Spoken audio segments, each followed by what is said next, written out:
السلام عليكم ورحمة الله وبركاته. الحمد لله رب العالمين، والصلاة والسلام على أشرف المرسلين وعلى آله وصحبه أجمعين، أما بعد.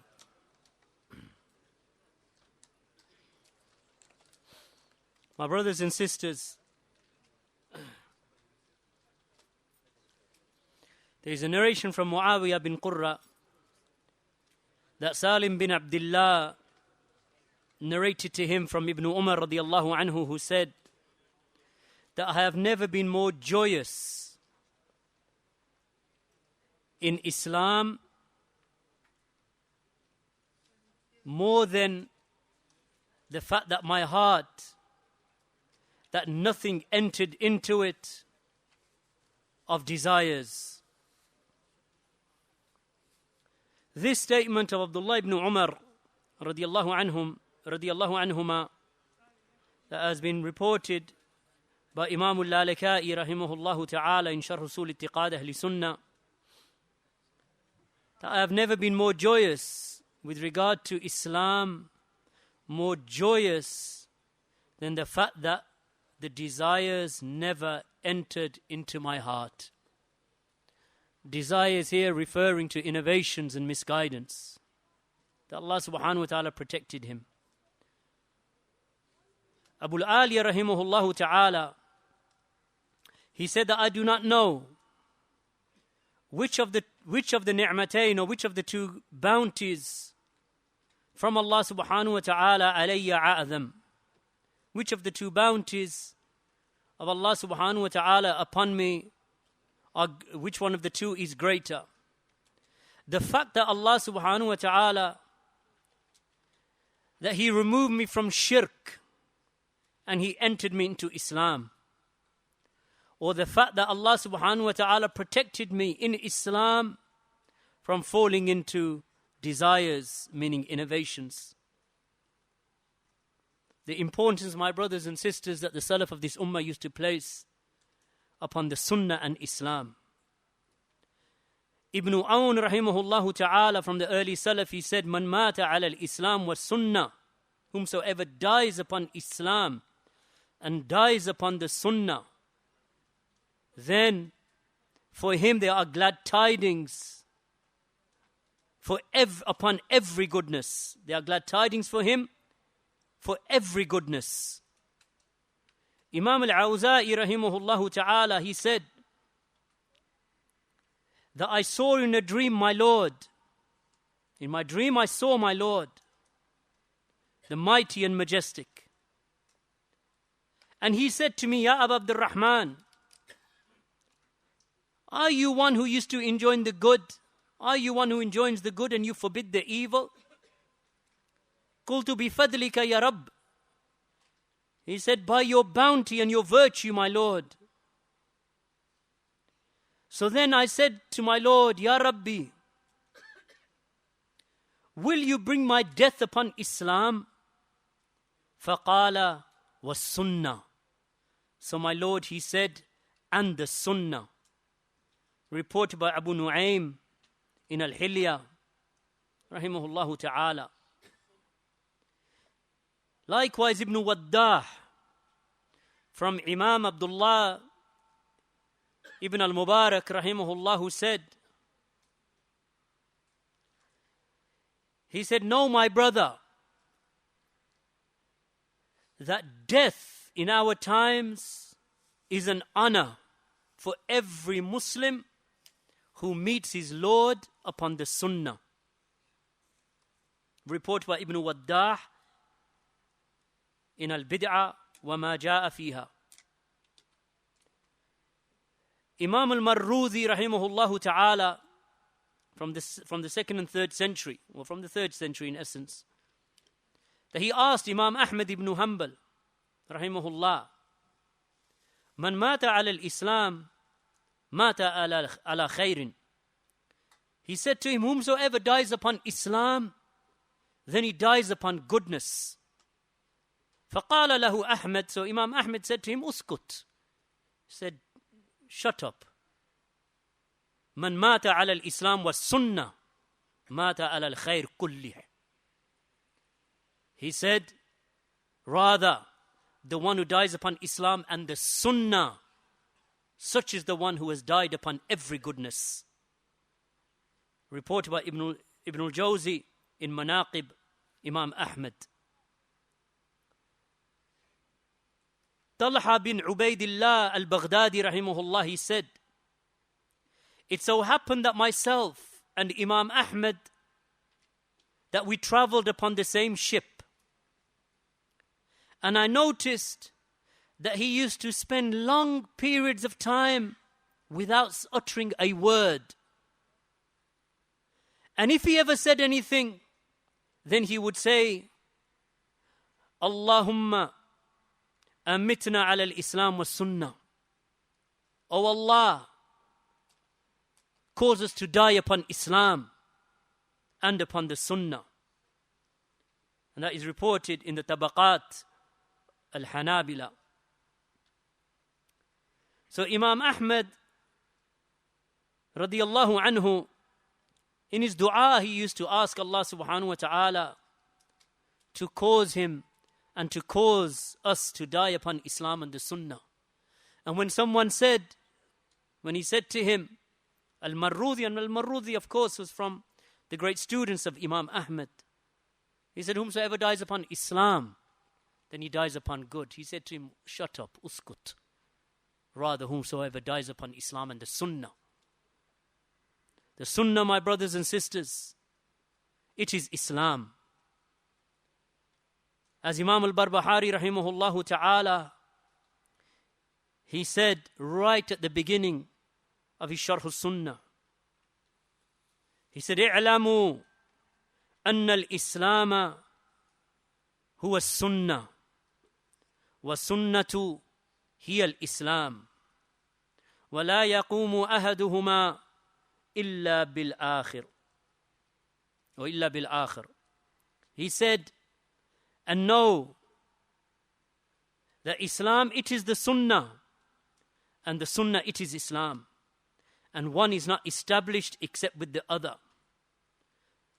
Abu Bakr ibn Ayyash, rahimahullah ta'ala, as Imam al-Lalaka'i mentioned in his Sharh Usul I'tiqad Ahli Sunnati wal Jama'ah, also Ibn al-Jawzi in Talbis, or Ibn al-Qayyim in Talbis Iblis, or Ibn al-Jawzi rather, in Talbis Iblis, that he said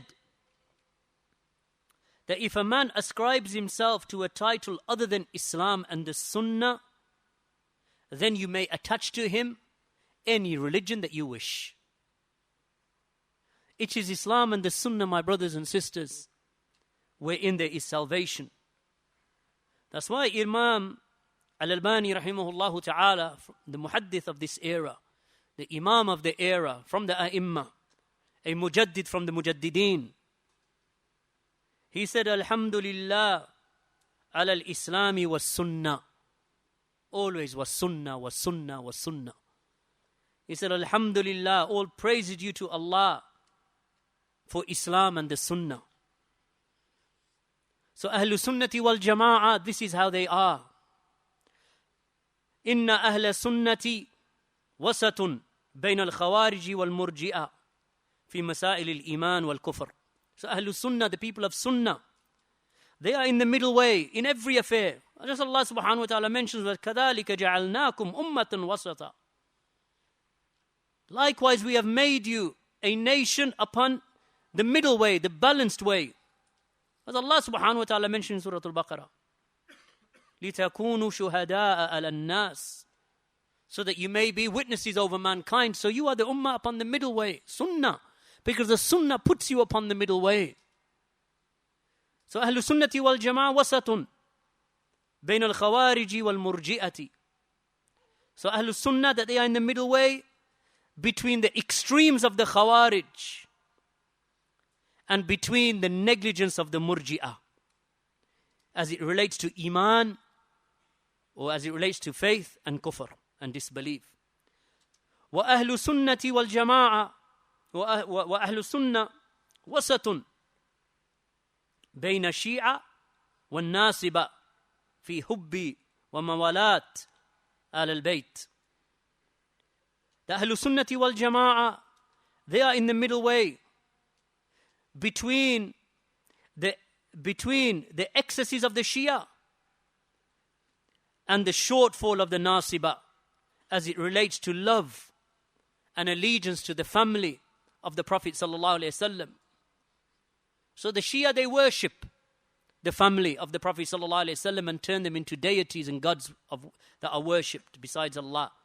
The Nasiba, then they are the enemies of the family of the Prophet sallallahu alaihi wasallam, cursing them and reviling them. Ahlul Sunnah come in between the two, neither worshipping them nor reviling them, rather giving them the honor that Allah subhanahu wa ta'ala has given them. Ahlul Sunnah are between the Qadariyah, the neglect of the Qadariyah, and the excesses of the Jabariyah as it relates to the Qada and the Qadr of Allah. The Qadariyah who negate the pre-decree of Allah, Ahlul Sunnah are away from them. And the Jabariyah who claim that no action is done except that you are compelled to do it. That Allah forces you to fornicate and Allah forces you to kill and so on and sin. So Ahlul Sunnah come in between the two. They neither deny the pre-decree, because the pre-decree is established in the Kitab and the Sunnah and the Ijma'. And nor do they go to excess and say that a person has no free will. Rather, there is free will, barakallahu feekum, within the confines of the Sharia and the Qada and the Qadr of Allah subhanahu wa ta'ala. And likewise, Ahlul Sunnati wal Jama'ah are in between and take the middle path between the Mushabbiha and the Mu'attila fil Asma'i was Sifat. So they take the middle path between those who resemble Allah subhanahu wa ta'ala with His creation. So they liken the creation with the Creator, or the Creator with the creation. And likewise, they are not like those who do that they make Allah like the creation, or they attribute the attributes of the creation to Allah and the deficiencies of the creation to Allah, or that they make Allah subhanahu wa ta'ala similar to His creation. Laysa kamithlihi shay'. There is nothing like unto Him. So they are not upon that path, and nor are they upon the path of the Mu'attila. Those who negate from Allah His names and attributes. And they say that Allah does not speak, and Allah does not see, and Allah does not hear, and Allah does not ascend over His throne, and Allah does not descend to the lowest heaven in the last third of the night, and Allah does not have a face, and so on. So they do not fall into that either, where they start negating the names and attributes of Allah. This is where the Sunnah takes you. That's why the Salaf used to say that which Imam Ahmed said. So brothers and sisters, we should recognize this affair, that the Sunnah protects you from bid'ah. The Sunnah, it protects you from innovations and misguidance. And we mentioned some of those affairs yesterday, and I'll just possibly just mention a paragraph and conclude upon that for today, inshallah. The person who now comes along and he introduces his opinion and he introduces innovations into the deen, then what he's in reality trying to do is say that the Sunnah is not sufficient for him, and that the Sharia requires for him to come in and fill gaps in the Sharia, make istidrak. Yani that there is something that he can come and bring his affair into because the Sharia is not complete, so I will complete it. This is istidrak, to complete it. And this is, of course, an accusation, a severe accusation upon Allah's Messenger sallallahu alaihi wasallam, in claiming that maybe he did not therefore convey that which Allah commanded him to convey. As Allah has mentioned, that there is nothing upon you except balagh, that it is nothing upon you except, O Muhammad, except that you convey. So did he not convey? Just like he said in the khutbah at the final Hajj of Allah's Messenger sallallahu alaihi wasallam, the only and the final Hajj, where he said, do you not Do you bear witness that I have conveyed? So they said, yes. And then he pointed towards the heavens. He said, oh Allah, bear witness that I have conveyed. So now a person comes along and he says, actually, there is a gap here. And I will put some worship into it that the Prophet ﷺ did not do. Imam Shatibi rahimahullah ta'ala, he stated in his tremendous work, Al-I'tisam, volume 1, regarding the perfection of the religion and the condition of the innovators. He said, and so if the affair is like that, then what is ascertained from the speech of the innovator, the one who introduces into the religion, is that he is claiming in essence that the Sharia is not complete. And there remains affairs pertaining to it that need reviewing or correcting or adding to. And that is because if he truly believed that the Sharia was perfected and complete from every aspect as is required from him, then he would not have innovated or tried to review it or add issues into it or to correct it. And the one who speaks with this, that he claims that there is affairs that you can introduce into the religion, then this is without doubt, this is misguidance from the straight path of Allah.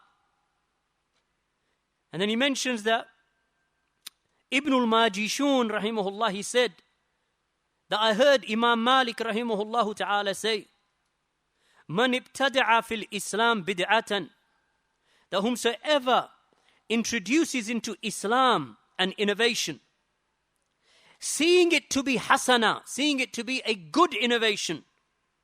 Because they say, what do they say? That there are two types of innovation. A bid'ah, which is sayyi'ah, an evil bid'ah, and a bid'ah hasana. This is what Ahlul Bid'ah they say. Jamaat al-Tabligh, the Brelwiya, the Sufiya, the Quburiya, the Diyobandiya, that they say there is such a thing as a bid'ah hasana and a bid'ah sayyi'ah. So everything that they do, it is bid'ah hasana. Why? Because they said so. And anything that they don't like is a bid'ah sayyi'ah. Then it is a evil innovation, because they hold it to be evil. But here you find Imam Malik, man ibtada'a fil Islami bid'atan yaraha hasanatan, and he sees it to be good. فَقَدْ زَعَمَ أَنَّ مُحَمَّدًا خَانَ رِسَالَةً.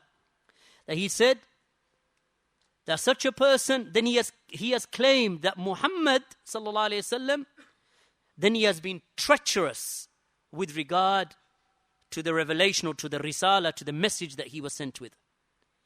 For indeed Allah subhanahu wa ta'ala, he stated, because Allah subhanahu wa ta'ala stated in the Quran, Al-yawma akmaltu lakum deenakum. This day I have completed for you your religion.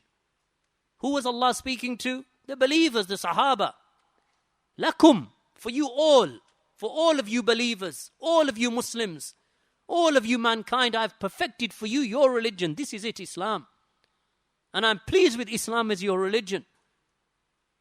So Imam Malik said, فَمَا لَمْ يَكُنْ يَوْمَئِذٍ دِينًا فَلَا يَكُونُ الْيَوْمَ دِينًا. So therefore what was not then, in that time of the Prophet ﷺ, if it was not religion then, it is certainly not religion today. Any deed, we don't care, barakallahu feekum. We do not care. We don't want to hear semantics and kalam and rhetoric and philosophy and subtle arguments to introduce innovations.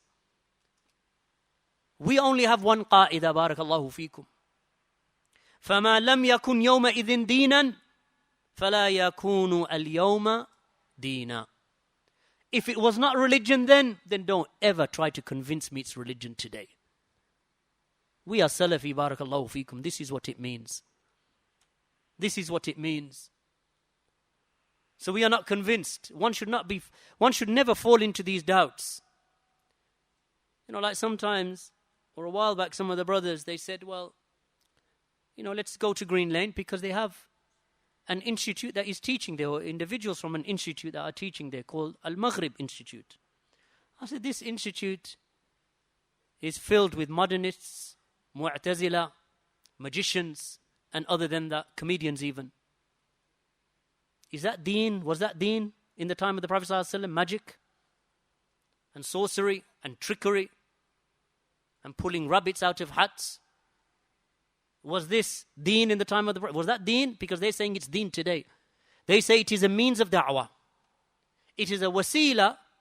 It is min wasa'il da'wah. This is what they say. These are the words that they use. It is from the means of the da'wah that we use magic tricks to basically entertain the people. And as we're entertaining them, we throw in a hadith. We throw in an ayah. So as we're, chopping a person into half or elevating or I don't know, whatever else that they do, turning feces into cakes and so on, as they do. I'm not making that up. They take defecation of a dog and they turn it into, what was it? What do they call it? Brownie. It's brown. It's a brownie, Allahu A'lam. That's what they do, and they say this is a magic trick. And they say this is from Islam. Islam allows it. When they interviewed this shaitan, Kamal Makki, they interviewed this khabith. He claimed that Islam allows it and it is permissible. What Islam forbids is sorcery, but it does not forbid magic. Semantics.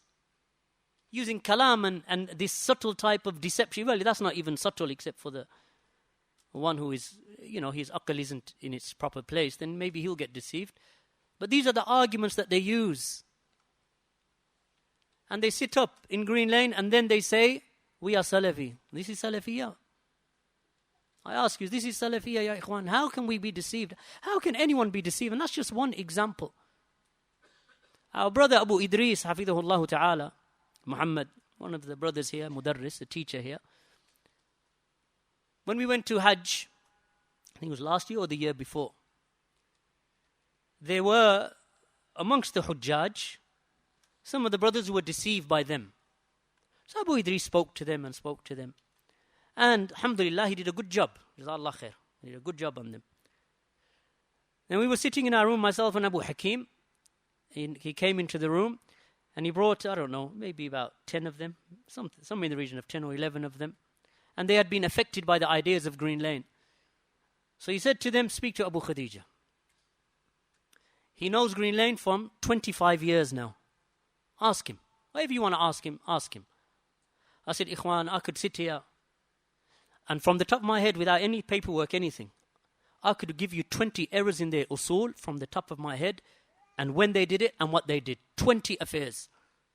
I said, one affair is enough to take a person outside of Salafiyah. One of those innovations, one of those contradictions to the usul is enough to take a person outside of Ahlul Sunnah. Not outside of Islam. We don't say they are outside of Islam. Outside of Ahlul Sunnah. And I said, do you want me to begin? They said, yes, brother. So I began with point 1, point 2, point 3, point 4. They said, enough. That's enough for us. Enough for us. One is enough, barakallahu feekum. Khawarij, how many bid'ahs? One bid'ah. One bid'ah. And Ali radiallahu anhu fought them, the bid'ah of takfir upon the ma'asi. Qadariyah, one bid'ah. And Ibn Umar said, I am disassociated from them. Ibn Abbas said, I will take these two fingers and gouge out their eyes with these two fingers. Ibn Abbas said about the Qadariyah who denied the pre-decree. One bid'ah.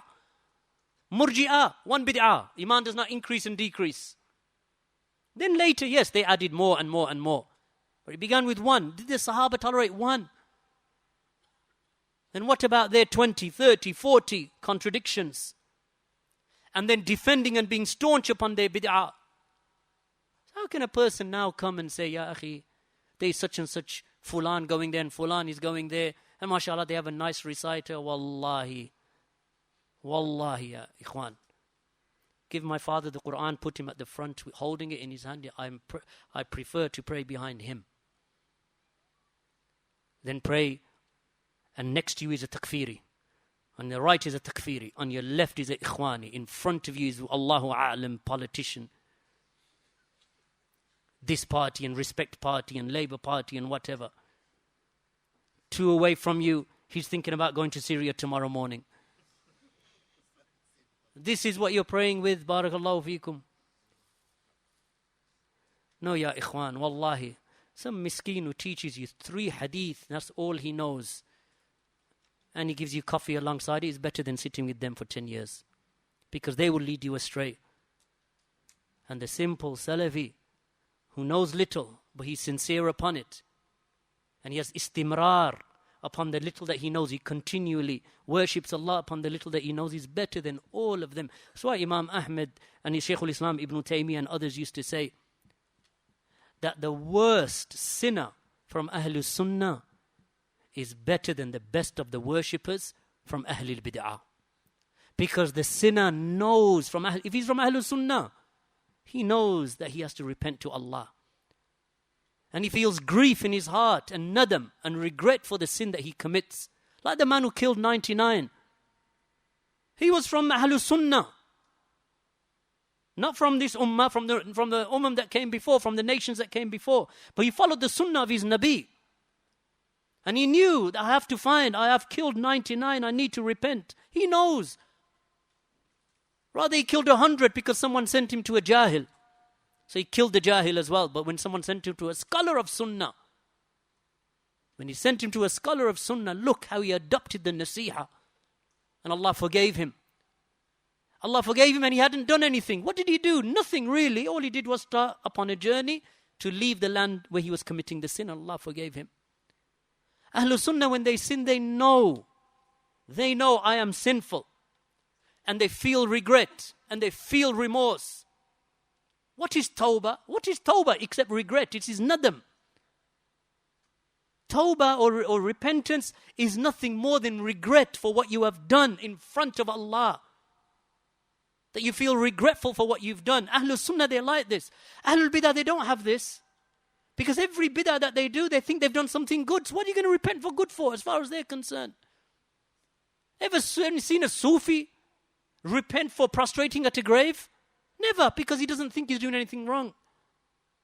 Up until someone teaches him the Sunnah, then he repents.